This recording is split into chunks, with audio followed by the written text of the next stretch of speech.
Antarctica is nearly twice the size of the United States, buried under 2 miles of ice at the bottom of the world.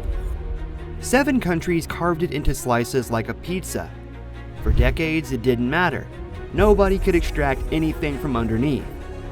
But the ice is retreating, and what's being revealed underneath has turned Antarctica into the most contested land on Earth. Now, every country wants its slice, except the one walking away from the table. Those 7 slices were drawn between the early 1900s and the 1940s. Territorial positioning moves, not developmental plans. 3 of those claims overlap on the Antarctic Peninsula. Argentina, Chile, and the UK all want the same piece. That overlap didn't matter, because nobody could open the vault anyway. Then in 1959, the Antarctic Treaty formalized the stalemate.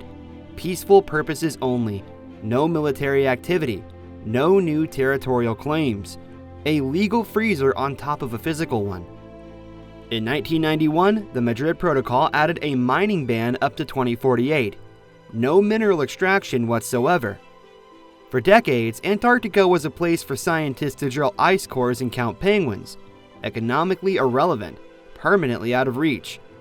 That was the deal, and it held, until 4 things changed at the same time. The first thing, 2048, is closer than it looks. The Madrid Protocol's mining ban doesn't expire, but it becomes reviewable starting in 2048. Any country can request a review conference. For the first time, the legal protection has a visible horizon, and countries are already positioning ahead of it. The second thing, Russia mapped what could be one of the largest oil deposits on Earth.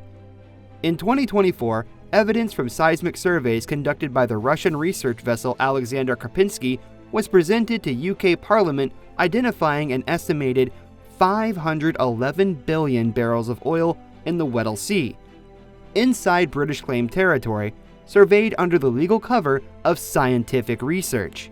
Saudi Arabia has roughly 267 billion barrels of proven reserves. The entire Middle East has around 800 billion. Russia's survey found a deposit nearly double what Saudi Arabia is sitting on. The signal was unmistakable. The third thing, climate change is physically exposing what's underneath. A February 2026 study in Nature Climate Change projected that up to 120,000 square kilometers of new ice-free land could emerge in Antarctica. Within that land are known deposits of copper, gold, silver, iron, and platinum. The largest emerging areas sit over territories claimed by Argentina, Chile, and the UK. The exact 3 countries whose claims already overlap. The fourth thing, the world is running out of exactly what Antarctica has. The Nature Climate Change study estimated 12 to 25 million metric tons of copper deposits on the Antarctic Peninsula alone. Global copper demand runs at 28 million metric tons per year, expected to hit 42 million by 2040. That's a 30% supply shortfall by 2035. There is no green transition without copper. The Dufek intrusion in the Transantarctic Mountains is geologically similar to South Africa's Bushveld complex, the world's largest source of platinum group metals. Antarctica was connected to Australia, Africa, and South America 180 million years ago. The same geological processes that created the mineral wealth of those continents played out here too. The question has always been access. China controls 70% of global rare earth processing. The critical materials that power electric vehicles, renewable energy, and modern military hardware are concentrated in a handful of countries. The global critical minerals market hit $328 billion in 2024 and is projected to exceed $770 billion by 2040. Countries are already fighting over mineral access in the Democratic Republic of Congo, Ukraine, Central Asia, and the Arctic. Antarctica is the last unexploited frontier, and the only one where extraction is still, for now, legally prohibited. And then there's the water. Antarctica holds 70% of the world's freshwater in its ice sheet. Water stress already affects more than 2 billion people, and that number is climbing. Even if extraction remains far off, What's locked in that ice isn't just a science fact anymore, it's a strategic asset. A legal framework with a visible expiration on its key protection, a continent physically becoming more accessible, resource deposits being actively mapped, and a world running out of exactly what's down there. That convergence is why suddenly is the right word. China had no independent Antarctic research stations before 1985. Today, it operates 5 research stations. A 6th is planned at Cox Point and Mary Birdland, projected to open around 2027. China has invested heavily in Antarctic operations since 2010, spending by some estimates more than $1 billion. In 2015, the CCP officially designated polar regions, the deep seabed, and outer space as China's new strategic frontiers. That's not scientific language.